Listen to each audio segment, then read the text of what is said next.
Hello, this is Thogdad, and I'm in a good mood today because I've actually done well in Fantasy Premier League for a change. And what I got right is I used my bench boost in game week 30 on the back of the wildcard that everyone got. Now take a look at the screen and weep. This game week I got 104 points, which was 38 points above the average of 66. And I was 252,000 in the world. That's out of 7.5 million players. And you can see that I went really heavy on the four teams that had double game weeks: Aston Villa, Arsenal, Sheffield United and Man City. Now Man City, my three players, De Bruyne, Aguero and Ederson, got me a combined 50 points. Sheffield United, well, Egan was of course sent off in the second game, but those three Sheffield United defenders did okay for me. On top of that, I picked up points from Alexander-Arnold as usual. Grealish and McGinn didn't do much, and sadly the Arsenal players let me down pretty badly. And because of that, my overall position in the world went up from 606,000 to 426,000. So that's a climb of 180,000 places. Now, what should we have done last game week? Well, the Fantasy Premier League people produce a dream team every week, and here it is. But loads of points have been scored by Man City midfielders, in particular Foden and Mahrez. Very strong performances also from Armstrong and Ings from Southampton. And at the back, Ritchie, House, Van Aanholt and Doherty with Henderson in goal. That would have got you 162 points. But of course, you couldn't have four City players. So you'll know by now that I'm in three different leagues. The first of these is the £50 league. Sadly, I'm still in 6th place with my team Real Thogdad, but I've gained points on Astrid in 5th place. Now, realistically, I can only hope for a 4th place finish. And this year, it's going to be between James and Kenny. They are miles ahead. My second league is in it for the money. It's my tennis club league, and we all throw in 20 quid, and it's very competitive, and there's a little trophy at the end of the year, and I've won that twice. And as you can see, there are three folk way up ahead: Chazawaza, Hursty's Chiefs and the Real Thogdad. And the other league, of course, is the Thogden Thogdad Premier League. And I moved up this week from 96th to 72nd, which is not bad because there are several thousand people in this league. Massive shout outs to some of the people at the top of this league. The likes of Charlie King, Daniel Blythe, Dan Frost, Matt Lears and Ollie Truman. Now, I'd like to give you some thoughts on the rest of the season. Of course, we've got 8 games left, and what I like to do is look ahead. Don't just look to next week, look at the rest of the season. And based upon this, there are 8 teams that I'm not going to touch with a barge pole. Firstly is Arsenal. Now, this is a team in crisis. They've got injury problems, there's poor performances, there's loss of discipline. And unless you're buying a cheap Arsenal replacement player, I wouldn't go near them. Secondly, Aston Villa. They've got some really tough fixtures to come. Looking at the list, they've still got to play Wolves, Liverpool, Man United and Arsenal. And I'm thinking that the players are looking very tired. I also wouldn't touch Bournemouth. They still have to play Wolves, Man United, Spurs, Leicester and Man City. And relegation is looking like an almost certainty. Brighton got a brilliant win, didn't they, this week against Arsenal? But 4 of their next 5 games are against Leicester, Man United, Liverpool and Man City.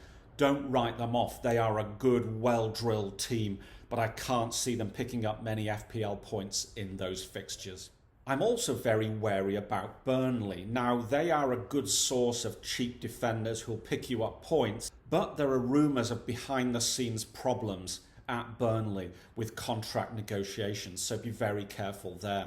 Crystal Palace. Well, I tell you what, they're playing some good football, and don't write them off for those European places.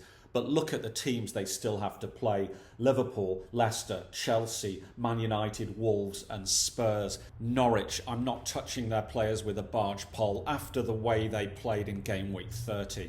5 wins all season and they seem to have given up.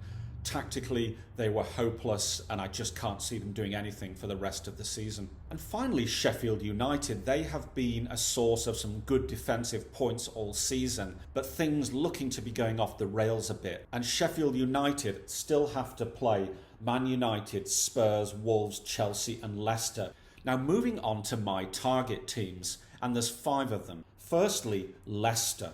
They are an on-form team with a decent run-in. Secondly, Man City. They are scoring goals for fun right now, and players like Foden and Mahrez and De Bruyne are picking up FPL points all over the place. The problem here is rotation, so be very careful there. My third team is, of course, Manchester United. Every game is winnable except perhaps Leicester in game week 38. Pogba is back, Rashford is back, and Man United are quite rightly chasing a Champions League place. Fourthly, Spurs. They have a favourable run of games, and they've got the likes of Kane, Son and Bergwijn back from injury. And finally, Wolves. This is an on-form team with a very reasonable run of games. So what are my thoughts on the game week coming up? Well, here are the fixtures on the screen, and you'll see that the likes of Leicester, Spurs, Man United, Wolves and Liverpool will fancy wins and will fancy clean sheets in those fixtures. So think about loading your teams with those players. Also, Newcastle and Burnley might fancy a clean sheet.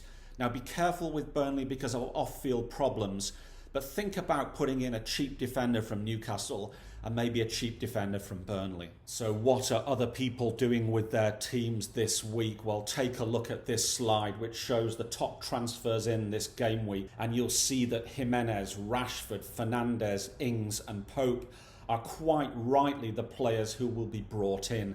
And in terms of players going out, Aguero injured, Henderson injured, Leno injured, Aubameyang off form and Grealish. A very tough run of fixtures coming up for Aston Villa. So let's have a look at the team that I've selected. Now, game week 31, I have played my final wild card, and a lesson here: don't use your chips too early. I was very lucky that I saved my bench boost and my final wild card, and I've still not used my free hit. And like I said, I've gone heavily on Wolves with Doherty, who's scoring loads of points at the back, and Jimenez, who can't stop scoring. Man United, I brought in the brilliant Bruno Fernandes and Marcus Rashford, and I'm hoping he comes straight back into the team. I fancy Leicester to improve their performance, and I've got Soyuncu for the clean sheet, Harvey Barnes, and of course Jamie Vardy, who is going for the golden boot.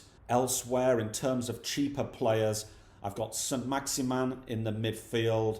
I've got Lascelles, a Newcastle defender. Phil Foden, I might change that.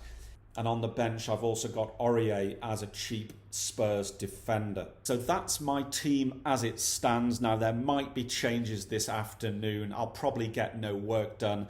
Get your teams changed. Enjoy your fantasy football. This is Thogdad saying, see ya.